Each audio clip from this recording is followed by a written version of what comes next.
Go. Good afternoon, everybody. Welcome to our third in this series of implementation webinars. Today we're going to be talking about focused deterrence, and we've got 4 guests from different forces around the UK who are going to do that for us. This series is not, although we're talking about evidence-based ideas all the time, we're not necessarily talking about the evidence that sits behind them. We're really talking about the how you do it and the sort of practical realities of some of this. Although I'm sure we might get into some of the evidence on this because it is a growing evidence base. This is very much Focused Deterrence Week in the UK, unofficially. We had the Youth Endowment Fund delivery guidance on focused deterrence published earlier this week, and I really recommend giving that a read for anybody who's interested in doing this topic. We're going to use that as part of the framework for what we're talking about today. We're going to focus on the data side of things, the preparatory side of things, and the disruption side of things. We'll get a bit into support as well. And I'm really pleased to welcome 4 people to talk about that who have worked on the front line of focused deterrence initiatives. We'll come to those in just a second. I'll ask my co-host, Suzanne Carnarvon-Nicole, to introduce herself first and tell us what the format of the session is going to be. Hello, everyone. Suzanne Carnarvon-Nicole here from Police Science Doctor. So SEBP and Police Science Doctor are co-hosting and co-producing these events. So this webinar will run like the 2 previous ones we've had, that we've got a panel of experts to speak to you. You can, whilst you're watching live, you can put a question into wherever you're watching this, which might be LinkedIn or YouTube if you're with us live. Obviously, if it's recorded, we won't be able to put it to the panel, but we're going to collect these questions, and then probably in the last 30-ish minutes, I'm going to put those questions to the panel. So please start your comment with the Q, then we know that you want this question posed to the panel, and then we'll get to those questions later. Otherwise, if you just want to put something into the comments, introduce yourself, what work you do, what experience you've had with focused deterrence, please do that as well. And that'll be the format. So the panel discussion, and then the questions from the audience. Fantastic, thank you. Right, so let's hear from who we're speaking to today. And if I could just ask you to tell us a bit about you and where you're from, and if you could just tell us a little bit about what focused deterrence looks like in your force, that would be wonderful. Can I start with Bethany, please? Yeah, good afternoon, everyone. I'm Bethany, or Beth Grucock. I work for the Violence Reduction Network in Leicester, Leicestershire and Rutland. So I'm the Strategic Data and Insights Manager there. I've been working with VRM for about 5.5 years now. And I was involved from the early stages of us designing focused deterrence in our local area. So we are one of the 5 sites who are running focused deterrence as part of the Youth Endowment Fund trial, which came out almost 2 years ago now. So we are kind of very much in delivery of that programme now. We are a multi-agency team, so we're made up of, in terms of delivery, made up of the police, probation, youth justice, as well as community navigators. So we've got a very kind of co-located collaborative team. We'll work with participants, very much data-led, which we'll talk about throughout today's session. And we will work with individuals for around 6 months, hopefully much more through the support element. But obviously alongside our programme, we have got the deterrence enforcement, which again, we'll hear from other areas on today. Perfect. Thanks, Beth. Tori, please. Thank you very much. I'm Tori Olfin. I am the Head of Research at the Violence Prevention Partnership in Thames Valley. And in Thames Valley, we have partnered up with our social services and police in order to provide we've run a randomised trial, which is not part of the EFS multi-site trial, but we have got results back in relation to it. But it was a much smaller scale trial where we gave caseworkers with low caseloads, so 20 to 25 young people each. They worked with them for a year, and they were able to do whatever problem solving that young person needed. And that was provided alongside procedurally just policing, where we essentially went out and said, look, we don't want to police you if you don't do anything wrong. Obviously, we're talking to you because this has happened, because you've been involved in knife offences over the last year. But what we want to do is help you to deal with all of the problems that you've got going on in life that may lead to you carrying a knife, rather than trying to police you out of carrying one. And so we have got some results from that. We've seen a 59% reduction in knife offending in the treatment cohort of under 18-year-olds, and it's been incredibly effective for a very small trial. That's great. Thanks, Tori. I'm sure we'll get into a bit more of that as we go through. Dal, can I ask you to go next, please? Yeah, so I'm Sergeant Dal. I'm the Serve Sergeant in Coventry. It stands for Community Initiative to Reduce Violence. It was launched around April 2023. It's supported by the Home Office and the Youth Endowment Fund. We operate in Coventry and Wolverhampton. It's a collaborative programme involving West Midlands Police Violent Reduction Unit partnership, obviously West Midlands Police and various other local stakeholders. Our main focus is on individuals that are 14 and above that are at risk of involvement in violence, gangs or county lines activities. And the programme offers a comprehensive support system that includes mentoring from St Giles, education and employment support from opportunity finders, which is prospects, and also looking at engagement, community engagement. That's through our family hubs, which is Coventry City Council, and again St Giles, which is the community mentors. So I currently cover Coventry, but we cover the West Midlands Police Force area. Superb. And you've got your own T-shirts, which is, the most important thing, inevitably. But Aaron, you don't get to wear one because you have to wear a uniform. So tell us about that. Afternoon, all. I have got a T-shirt. I've just not got it on today. So my name's Aaron. I'm a sergeant over in Coventry on the priority crime teams, obviously working for West Midlands Police. I work alongside Dalbow and his team.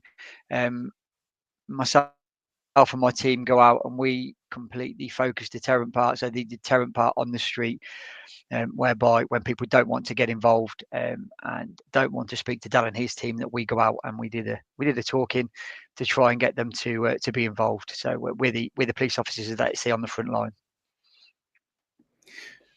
Is fab. Okay, so I'm going to divide these questions up into two chunks mostly. We're going to start with the data one, so we're probably going to hear from Beth and Tori more to begin with, and then we'll go to Dal and Aaron in the second half and talk a bit more about disruption. Tori, can I, if I can just begin with you with the first question, and I'm just going to relate back to the YEF guidance that came out this week, which suggested that focused deterrence has got to be in areas where serious violence is significant and persistent. And you talked about knife crime being the focus of the perpetrators you looked at in your trial. What were the specific criteria that you've used in Thames Valley to identify that? And then Beth, I'm going to ask you to just compare that to what you guys have got and test out whether there's consistency there or whether that's a local flavour. Of course, thanks ever so much. So, yeah, we worked in Milton Keynes, and we had a couple of children who were tragically killed in Milton Keynes, and so partners wanted to do something around children that were carrying knives and using violence, but we didn't immediately know what cohort to go with. So we built 9 models of how that might look in the data, because we knew that we wanted to have a group that were going to go on to perpetrate violence. And so we looked a year before, ran a bunch of different types of question, I guess, through the data, and worked out which of those descriptions in data came up with the best prediction in the year after of what we wanted to go for. And we ended up falling on one that was, they had to have had one knife offence, at least one knife offence in the last 12 months. And then as well as that, in the last 24 months, they had to have either another violent offence, another knife offence, or a violent or sexual offence. So we've created a cohort of young people who are either carrying or using knives multiple times, or they're carrying knives and showing a propensity to use violence or sex against other human beings. Okay, Beth, how does that compare to how Leicester and Rutland have done it? Yeah, so in terms of how we approached it locally, and at the point of us kind of considering focused deterrence, we consulted the literature and knew that it was kind of most effective where serious violence had that group dynamic. So we knew through that we needed to kind of respond to that group level dynamic, but in tandem with some of those individual level needs. So we looked at our local serious violence problem, and we may speak in a moment around strategic needs assessments, where I can talk a little bit more in depth in terms of our understanding prior to that. But we knew that for the kind of our eligibility, they would have to not only be associated with the group dynamic, but also driving that local serious violence problem. So through that, we combined kind of a wide range of data, so multi-agency data, intelligence, practitioner and community insights to really understand what our cohorts of local networks were kind of not only offending, but also what that profile looked like. We actually started in the kind of highest harm offences. So we conducted incident reviews on homicides over a 5-year period to identify the involvement of some of those networks. We undertook social network analysis, then had a look at all of their offending and their kind of profile. So it was quite an iterative process, but through that we kind of identified common themes within that and their contributions to our local violence problem. So in terms of our eligibility, we identified those who are involved in violent offending, engaged in activities that are driving the local problems, such as drug supply, weapon possession. So again, linked to Tories, I guess similar around the knife crime, but importantly, we have got that link into some kind of network activity or group offending. That's really useful comparison. How I get, and this is what I don't want to do is sort of get into a comparison of whose approach is best with this. I think it's notable that they're different, and just wanted to ask you both about how the relative importance of being able to apply a local touch or a local approach to that identification of people. What do you think? Is this a model which needs a one-size-fits-all approach, or is there this room for a real spread of different approaches? What's your take? Beth, let me start with you, and then just bring Tori in. Yeah, so I think it's really important that people have got the flexibility in understanding what their local violence problem is and what the drivers are, because that will look really different, and it looks different for us when we're focusing on kind of different areas just within our local area. So I think the most important thing, and to be able to respond most effectively, is ensuring that you have that understanding of what your local serious violence problem is, what the drivers are, what the risk factors might be, because that will look different across the country, and like I said, even within smaller areas. So I think in order to be effective and responsive, you need to ensure that you are addressing what the profile, I guess, of violence looks like in each of those areas. Cool, thank you. Tori? For us, it was really important that if we produced evidence, that other areas would be able to look at whether they had a group like that, like the one that we had used it on, and then test it on those. Because we were running a smaller trial, I know the YEF trial is going to be delivered to over 1,500 young people. Ours was 45 young people, so we had to have a much higher version of a much higher degree of power, a much higher likelihood of finding an effect. And so we had to identify a cohort that would have the bad things happen to them. We couldn't have many cases where they wouldn't go on to commit violence, which would water down our experiment. So we felt that it was most important to come up with a cohort that could be described, that other areas could use our evidence and say, if that is a problem for you, they are worth treating. It's also worth considering that this costs in excess of £2,500 a person to run for the year. And therefore, it's got to be a cohort that you really need to treat. Otherwise, it's a very expensive intervention that may well end up spending a lot of money very, very fast. Okay, that's great. Thank you. Beth, you kind of segued into the next questions I want to ask about strategic needs analysis already there. I guess and I've got questions here around how that you put that together, and particularly with aspect of the partner data side of things. I'd be interested just to hear, because it sounds like you've done that and you've got some experience of it. So just be interested to hear what your approach to strategic needs analysis are, because this is obviously a cornerstone of what the YEF delivery guidance is sort of saying should be needed. Can you just tell us a little bit about what that looks like and your sort of top tips for how to go about it? Yeah, definitely. So, as a violence reduction network or unit, we locally conduct our local serious violence strategic needs assessments on an annual basis, and we've done that since the very start. So we've actually just completed our 6th version of that now. And importantly, that is made up of multi-agency data. So what that enables us to have is a really comprehensive overview of what violence looks like in our local area. And because we've done it for a number of years, we've really built upon it every single year, and we've got that kind of longer term understanding. So within our strategic needs assessment, we ensure that we're looking at the extent and nature of violence, kind of the timings, distribution, who's most likely to be affected, but then also drilling down into some of those drivers like we spoke about earlier, and also looking at risk factor data, which is particularly held by partner agencies. Through that process as well, we undertook a number of cohort analysis pieces. So an example of this was an analysis of high harm offenders. We looked at their offending and victimisation history, as well as kind of overlaying social care and education related risk factors. And again, kind of alongside what was our real understanding of the overview of violence across a local area, we also had kind of a series of more specific pieces around individuals or cohorts. So we were able to identify themes, whether it would be related to what their offending is, such as drug related, but also really interesting and common risk factors across that cohort as well. So it's kind of ensuring that we had that understanding on the higher level, but also then kind of drilling down into some of those networks or groups or individual cohorts to understand kind of their nature of offending and how that was contributing to the local serious violence problem.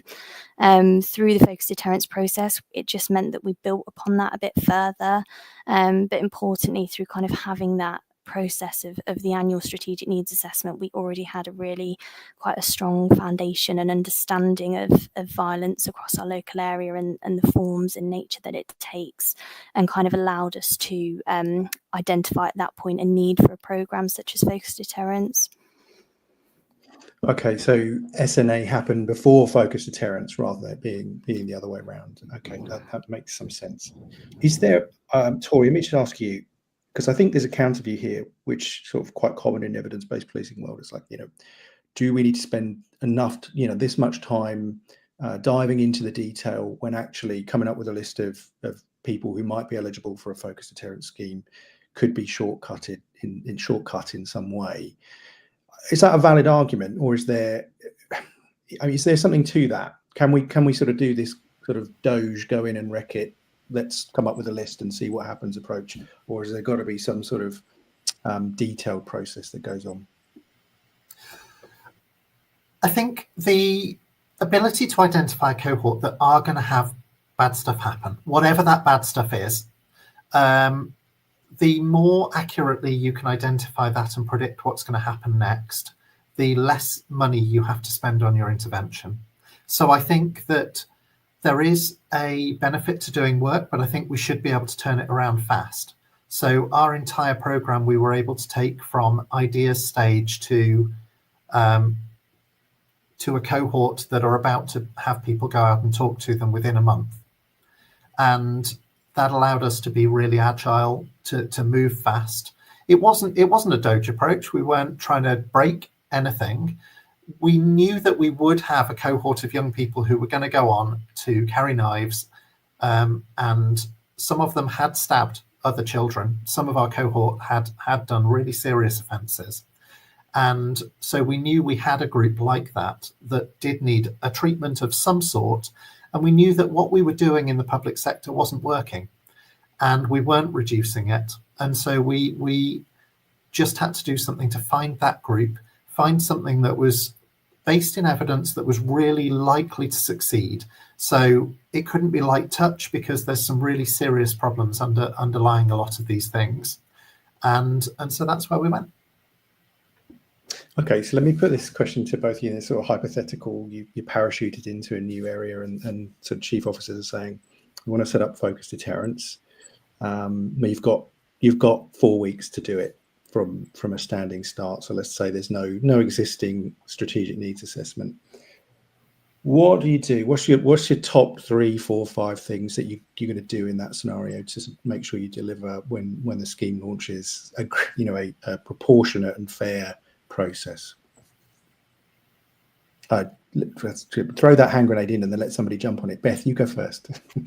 Yeah, so I think I know, I mean, in a 4-week process, there is only so much you can do, but I think for me, it's really understanding your local serious violence problem, and I do think that takes place through an SNA. But I think there's things that can be done in kind of obtaining an overview of what the nature of that looks like in your local area, and then I think it's mapping that into the individuals and the cohorts driving that local violence problem. So doing something to kind of link violence to the individuals, and then whatever you can do in terms of kind of understanding that cohort a bit better in order to help inform or respond in terms of a strategic needs, in terms of a focused deterrence program, then you've kind of got your basis to support with designing, because ultimately this information that you obtain at the moment is to, one, rationalise or understand if you need a focused deterrence programme, if you've got kind of that nature of offending that would need that response, because a response like focused deterrence is different to many other interventions, so it needs to be proportionate to the need identified. So yeah, I think they're probably the kind of 3 main things for me in terms of the overview, the people, and then really understanding that cohort a bit better in order to inform that design, or whether there is actually the need for the programme. Okay. And Tori, anything different to that? Yeah, given a month, what I'd do is I'd go straight in, pull a group of people together who know the area and know whether they feel they have a serious problem with serious violence in that area. The second thing I would then do is get an extract of data from a year ago and from now. I'd have a look across it for the last year. What's the problem been? Where has it been? So where would we deliver our service? And from a year ago, I would look at what does a cohort that goes on to in the next year commit serious violence or knife crime or whatever it is that you're trying to do. I'd do some data science work around what does that cohort look like a year ago. Sure, we're assuming that the data will look the same tomorrow as it did yesterday, but it usually does. Police data doesn't tend to move around too much. We know from hotspots work that it doesn't. I would then find the area in the system where I could deliver support most effectively. For us, I felt really strongly that was embedded within social services, but not in a statutory framework. So social services was the right place to own it because they had access to a lot of care that other areas didn't. So it removed a lot of barriers for us. Rather than trying to set it up in the community sector where we'd have had a much slower data sharing process, much less access to public funds for other things, less easy access to DWP and other partners. And we already have clear data sharing protocols with social services, so we could have multi-agency approaches to planning the care for all of those young people. And once I've got those resources in place, provide them with a cohort of people to go and work with. The one thing I would avoid is professional judgment being used to identify that cohort on its own, because it is unlikely that that's going to be as efficient in terms of delivering a program that targets future violence than if we use data. And that was certainly grounded out in ours. Okay, that's really helpful. Thank you. I want to I'm going to go off the question list that I briefed you guys with just to follow a train of thought here, and maybe a good segue into the second half of this. Obviously, focused deterrence solutions on the support side can be very different, involve different support agencies depending on the circumstances. How do you, or can you, go about gathering data from those services? I mean, Tori, you talked about social services there, where you've got some existing data framework in place. How easy is it to manage that aspect and actually track what's going on with those other service providers? Is it actually feasible to do that, or do we just have to sort of say, look, they're in the scheme, and we accept that the nature of what they're doing in the scheme is a little bit unknown to us? How does that work in Leicester, Bethany? So again, kind of at the start of us designing the programme, once we'd obtained that list or an initial list of the cohort who might be eligible for focused deterrence, we combined all of that data with our local services. Because we're a multi-agency team anyway, we'd need to understand kind of the resource implications from probation, police, youth justice. So combining all of that, we did have an understanding of each of the individuals, who they were previously managed by, if they were previously managed by, or kind of linked into any services, whether statutory or not. So we did try at that point to build upon kind of an understanding of each individual and what their maybe journey has been, either through the police, through probation, through youth justice, and kind of any other service information that we had. So we had gone through quite an exercise to kind of understand at that point, and then more kind of on an ongoing basis. We again, very much a multi-agency team, so that really does work for us to continue that kind of information sharing openly, working across the team, making sure that what's going on in this agency is kind of referred back into the team. So it is a lot more kind of dynamic now, and information sharing across those agencies has really enhanced our ability to respond better to the individuals and ensure that we're meeting their needs, but also not duplicating anything which might have happened before and maybe not been as successful in. So I think there really is value in kind of doing that again early on, but also very much sustaining that information sharing. Excellent. Dal, can I just ask you to comment on that from the officer side and the contact obviously you have with those other providers? Yeah, so in West Midlands Police, and certainly in Coventry, we have a process called the SOCEX triage, which stands for Serious Organised Crime and Exploitation. So that triage will sit social services, police, schools. Sometimes we have the NHS, youth offending service, because we have such a strong professional relationship across the board. We're able to have that multi-agency data sharing, and just around that, what I've learned is sometimes we may not have all the information on our systems, and we may even work in silo. However, what I find is going the extra mile. For example, if a child has got missing episodes on the school system, that may not flag up to police or other agencies. However, if there's other concerns raised by the school, we can then do that step further and actually ask the parents at the home address or what's going on, because they may not realise the signs of exploitations or grooming, and we've certainly found that here. So it's going that extra mile with the data extraction and analysts, but having that contact with members of the public to go that extra mile to make a difference. That's really helpful. Can I just stay with you for a sec? Because just want to ask you about that first approach that you make to the families. How does that work, and what sort of reception? I mean, I know it's difficult to talk about in generalities about this, but how does that usually play out? Yeah, it can be difficult. We get various reactions from families. Some families are quite shocked to hear that they've come into this forum of the SOCEX triage. Some are very intrigued and want to know more. So the reaction, in fairness, varies, but the whole idea is to educate and help and support. That's the main idea when we speak to these families, trying to see any way we can extract further information that will help educate them to safeguard and target harden them as a family and individuals. And I mean, how often are you able to sort of talk directly to the child? How often is it? Because I presume the parents are there often. Are they a barrier? Can they be a barrier? And what's the approach where that happens? Yeah, so we've had the individuals, so the child being the barrier before, and we've had the parents being the barriers. So we over time we've come up with our tactical methods of approaching parents or the individual themselves. A lot of the time is just trying to have that conversation with them and really have that informative methodology of actually trying to educate them.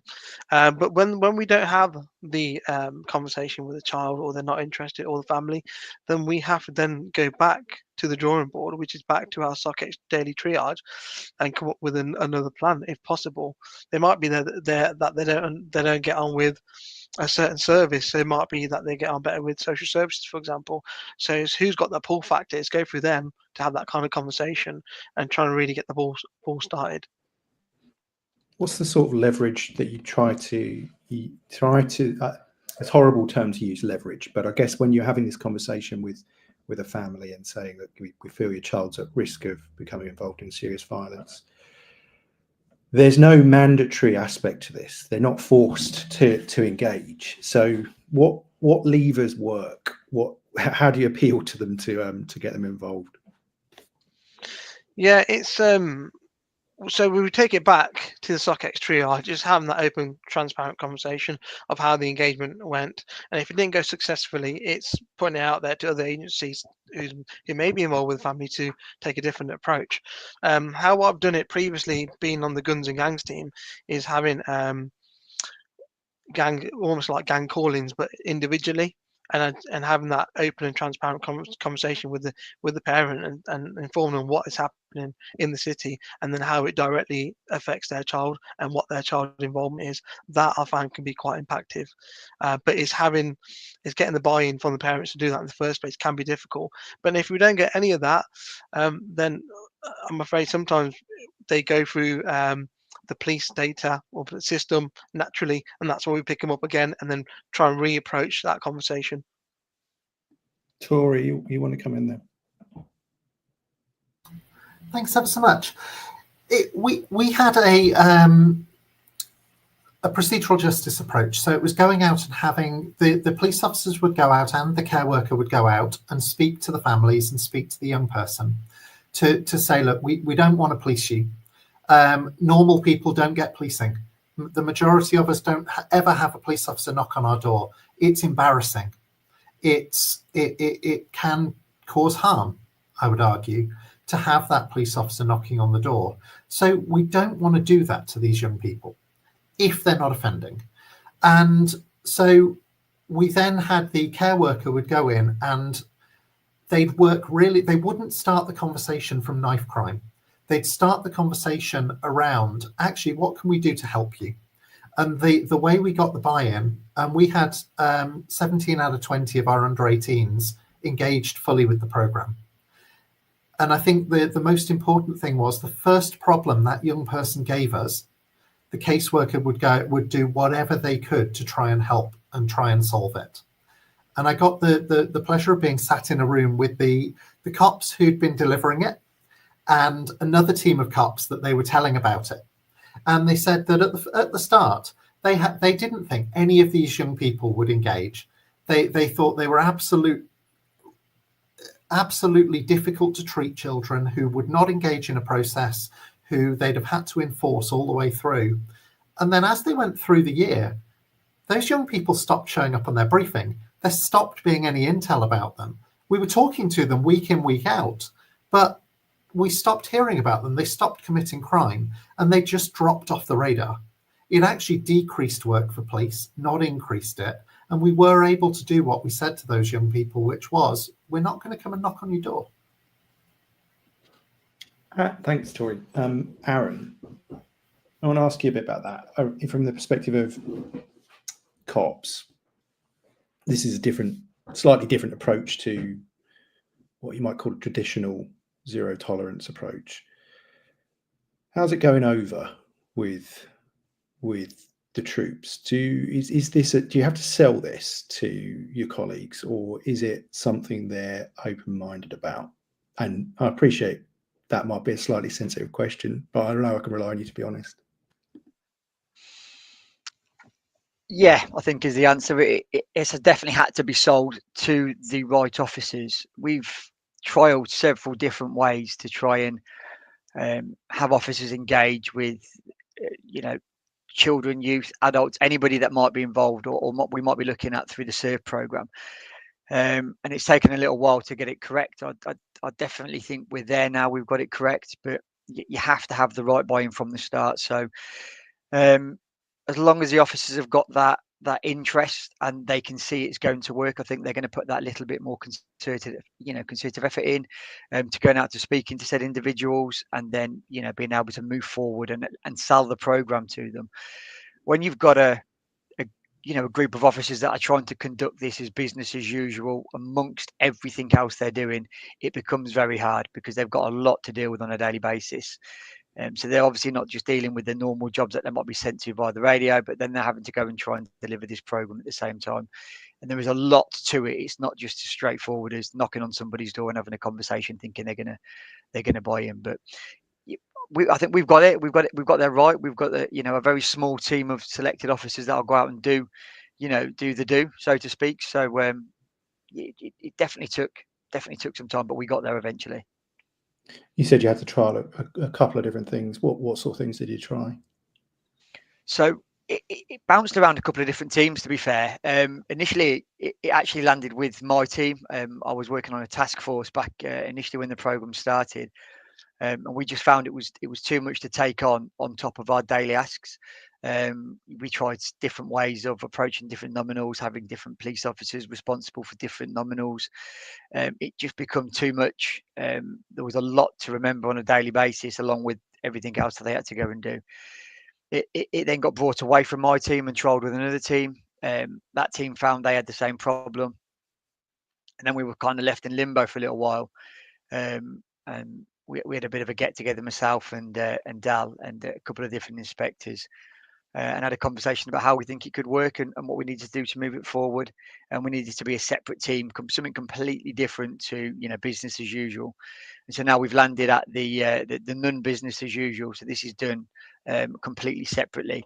So when officers are engaged in SERVE intervention, they are engaged only in SERVE intervention. They won't go out and have any other business to deal with. So unfortunately that has to be done on an overtime basis at the moment, and we could definitely do with a full-time team doing it, but it's working as it's working at the moment. But moving forward, a separate disruption arm would definitely be more beneficial to us. Yeah, I can imagine going on a shift and then sort of trying to take your focus deterrence hat on and off for different jobs be quite a challenge. Do you think there's like is there a certain set of skills or a certain set of training? I mean, I hesitate to say training because the answer to everything is new training. But what do you look for? What do officers need when they're going into these focused deterrence conversations? What's the sort of mindset, skill set they've got to take into it? Dal or Aaron, just jump in there as you see fit. I think what I found, again, being the sergeant on the SERVE team, trying to find different teams to deliver this, was actually them to have a vested interest in it, was the first thing, and them to understand the focused deterrent model and what we're trying to achieve, and which is change behaviour for them to get on board. And I know it's difficult to do that when it's a voluntary program, but when you look at the program itself and the individuals and what we're trying to achieve, and what the public expects, you put that all together. The team themselves need to understand the impacts that individual is having, in the force area and where the demand is. So the team themselves need to have that awareness of what we're trying to achieve. They need to they need to have the right message as well. That's the other thing, because we've had teams that say they deliver some disruptions, but the message hasn't been quite clear, and then my team then pick it up and then unpick it and then find out that actually they're missing half the stuff that should have been said. And that's where that training input comes in. That's why me and Aaron work really closely to ensure that the team are well informed and able to give the correct message and what we're trying to achieve. And obviously the message is quite clear as well, to be fair. You join SERVE and this is what the support offer is, or if you continue to offend, these are the consequences. Aaron, do you want to come in there? Yeah, just to add to what Dal said, really, there in relation to training and getting it correct. We definitely had a period at the start where understanding the program and understanding what the message was that needed to be delivered by officers was quite tricky. I think it took a little bit of settling in, and we needed to really understand the message we were putting across. So that then led back to myself working very closely with Dal, and then informing the officers. And then again, it come back to me having the right buy-in from the police officers that, you know, myself or that I'm sending out to deal with other people. So the officers then had to have that buy-in. They had to have that want to go out and have them conversations, because if they're doing it half-heartedly, it was never going to work. Moving on from it not working, I mean, the uptake we've had in the last 6 months alone, I think, since myself and Dal have been working so closely together, I think that shows that we've got the right officers in place at the moment, dealing with the deterrent and focusing and pushing that message forward. We've definitely had a stronger buy-in over the last 6 months than we have had over the I'd say the first course of, or the first period of SURF, when it was bounced around a couple of different teams. So what I'm hearing is dedicated team, clear messages across. If I gave you the same challenge, so you've got to stand up a team to do it in four weeks. Those are the ingredients you need. People with some specialist time and the right inputs. That's really helpful. Beth, Tori, can I just ask, in your experience of the officers involved in the deterrence parts of focused deterrence scheme in your areas?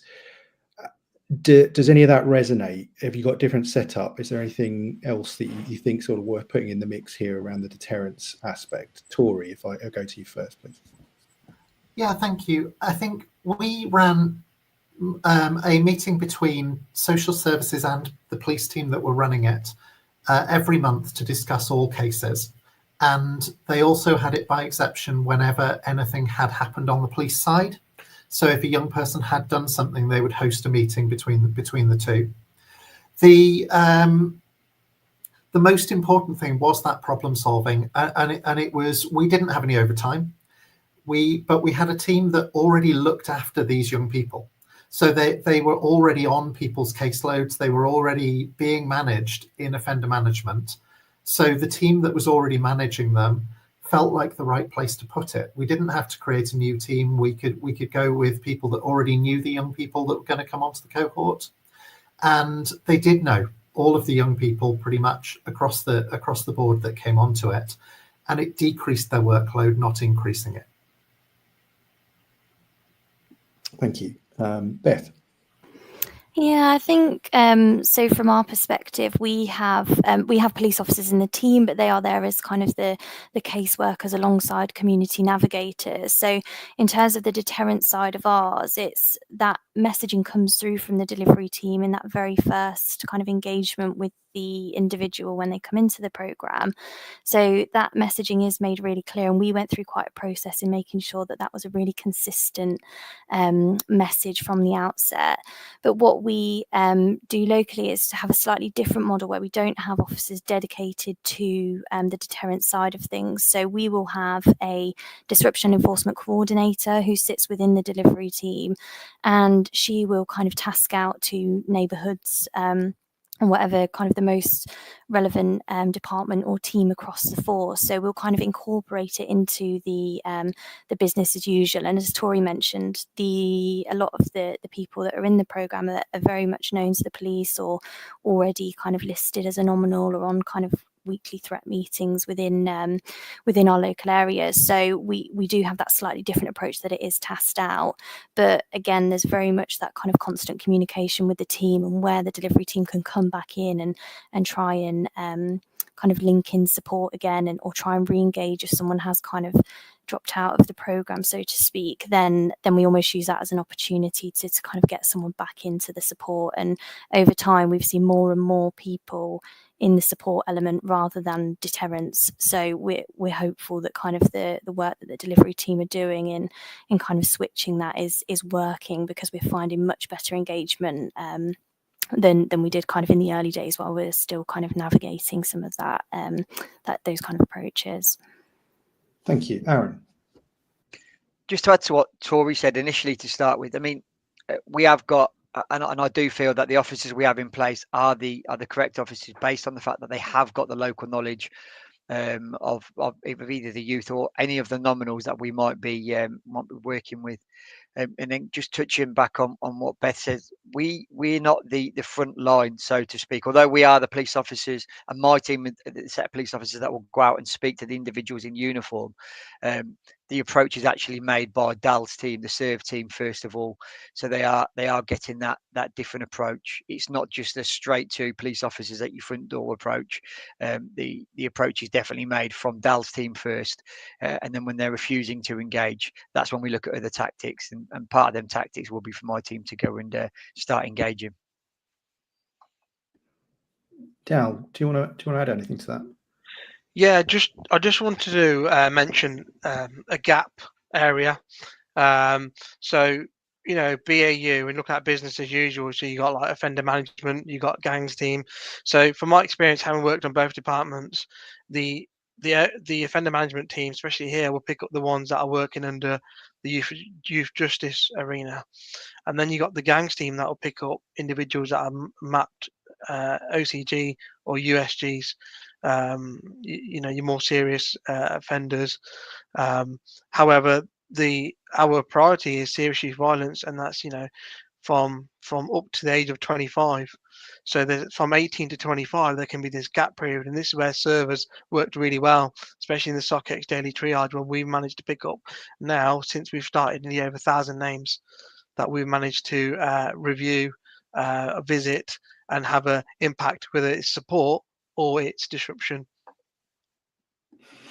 Okay, I mean that sort of really. I'm going to ask one last question and sort of put it to all of you, and then we'll go to the sort of queue of audience questions.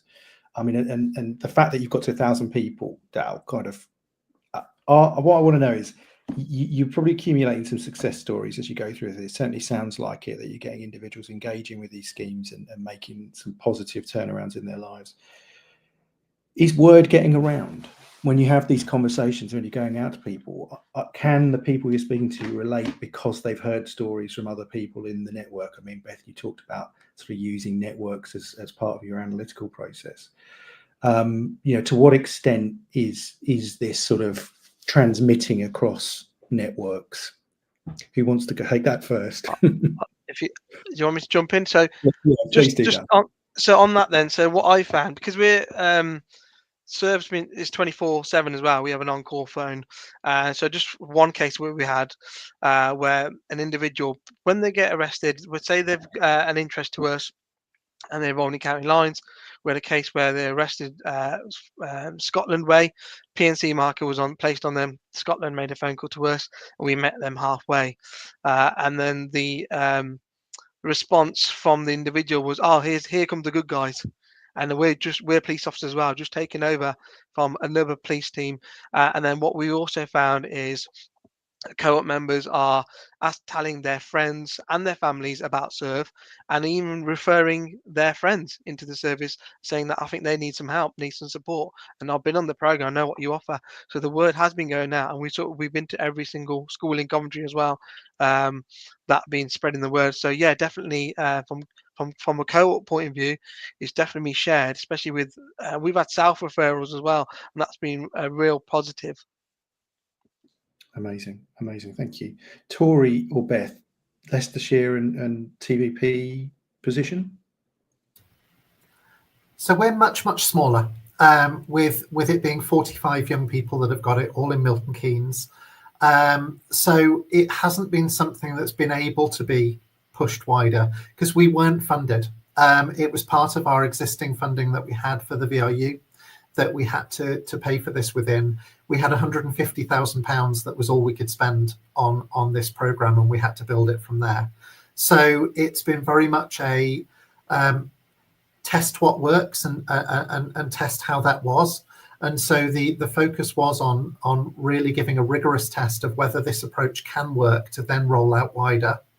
And as I mentioned at the start, we've seen a significant finding of 59% reduction in knife offences in the treatment cohort as opposed to the control cohort, and a 70% reduction in crime harm across that as well. So it has had an impact.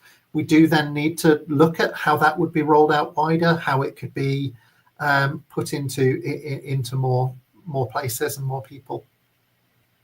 Fantastic. Okay, then Suzanne, I'm going to come back to you now because I know we've got a stack of audience questions, and I'll let you take us through those. Okay, so if you do have a question to submit, if you're watching live, then please put that into the comment section, starting with a Q. So we've got one here.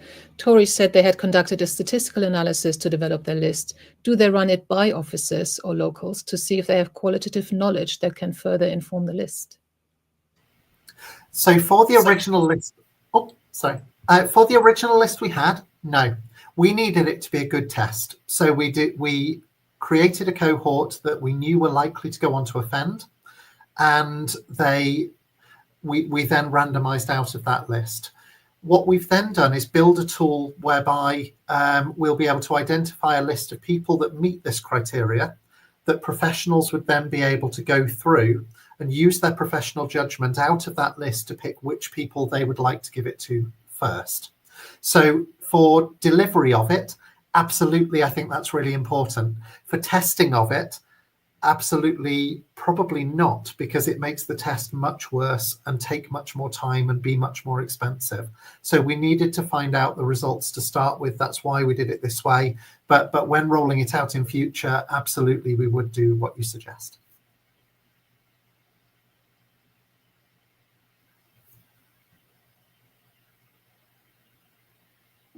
Can't hear you, Suzanne, sorry. Fell for my own thing. Okay, the next question is from Lindsay Slaman. If the effectiveness of policing is measured by the absence of crime, how do we change culture to really embed the importance of these kinds of approaches with officers across the board and with the powers that be when performance targets still reign in many areas of policing?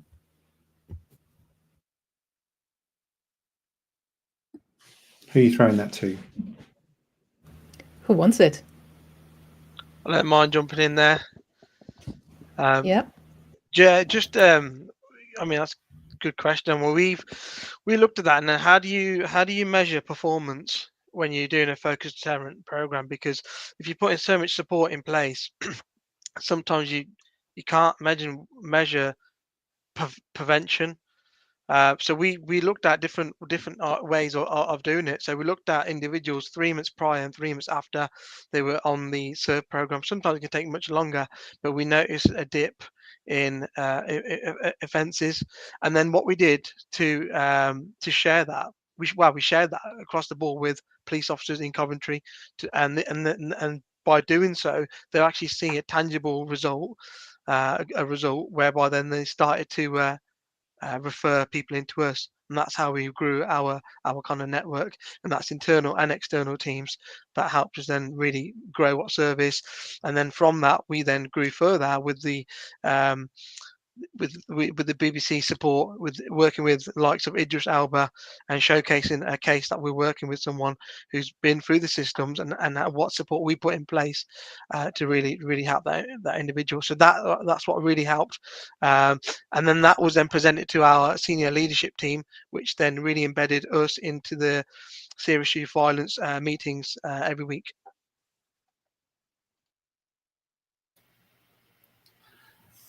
I think we've got to test. We've got to find out to what extent it works and to what extent it prevents crime. And I guess we're on an SEBP cast. So it is really, really important that we know how much does this decrease crime. And the only way we can do that is with a controlled trial, which we're really fortunate that we've got our randomized trial. We've then got the multi-site trial by the EF. We are going to have much better answers. There will then be a communication and winning people round phase. But unless we know to what extent it reduces offending, to what extent it reduces those bad outcomes that we're looking to prevent, and where that money would be spent in the system, we're going to struggle to get that traction, because we need those answers in order to do what works. Okay. Next question. Do your officers wear body-worn video cameras? I could see a lot of benefit in seeing if there are different approaches, wording, etc., with office and differential outcomes. Who would like that? I'll happily answer that question for you. Yeah. Yes is the answer to that. We wear body worn. Body worn's worn every single situation we go into nowadays. So body worn is turned on from the moment we leave the vehicle until the moment we speak to the person at the front door when we walk away. The small team of officers I've got here, having worked with them all and being out on the street with them all, and been to locations with them all, talking to the youth. The approach is exactly the same. The wording is pretty much the same moving forward. Some people react differently to different officers. You know, they may have had involvement with them in the past and not like them. And then again, some officers have just got a little bit of a different rapport with people. So it's very, very hard to differentiate between the outcomes of officers moving forward when the message is pretty much the same. When the whole team are going out delivering the same message all the time. Sometimes it's luck of the draw. We go out and people are very, very receptive. At other times we go out and we have a door slammed in our faces, or people shouting out of a window telling us where to go. So it's very, very, very hard to differentiate, unfortunately. Okay, thank you. Next question. How many young people, as in a proportion of them, end up having to receive disrupt enforcement activity? And on that, any data which distinguishes between those young people who are engaged with the support element and their reoffending rates, those who end up in the disruption arm and the outcomes, and those who have had no focused deterrence? Who would like to answer that? I don't mind coming in first. So I think for us, it can really fluctuate. So at the moment, we've probably got around 20% of everyone referred into the programme or currently on the programme who is sat in the kind of deterrence enforcement side. But that it can really vary kind of day to day, week to week. But what we have, or in terms of people exiting our program, so we would kind of combine like support and deterrence. That is our kind of the program in its entirety, and we're only able to exit someone from the program when they haven't offended for 3 to 6 months based on the criteria they had when they came in.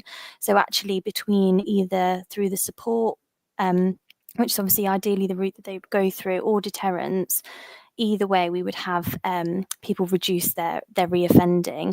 We're still kind of in the early stages. We haven't got huge numbers of people kind of going through the program, and obviously we're subject to the multi-site trial, so there's a lot of robust evaluation going on around that. It is a randomized control trial, so we have got control groups as well as treatment groups which are going through, and obviously those results will take a little while to come through, but for us it's something that we'll just kind of continue to track and monitor. But kind of on the whole, we have seen reductions in offending across both of those groups.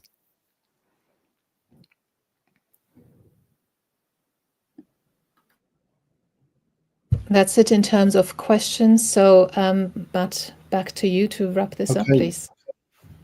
All right, thank you very much. You see, there's so much information that we've covered in that session, and I don't think we probably could double the length of this and still not crack all of focused deterrence. But I think some of that's going to be really valuable, and I will ensure that the briefing notes from this conversation come out to everybody who registered next week. The last thing for me to say is a big thank you to our panelists who've given up their lunch breaks in the middle of their day to share their expertise, and we're really grateful for that. It's a really important part of evidence-based policing and trying to promote some of these practices across the sector. So huge thank you to them. We'll be back in a month's time where we're talking about rapid video response, and you'll be able to register to that from next week onward. Thank you very much. Thank you, everyone.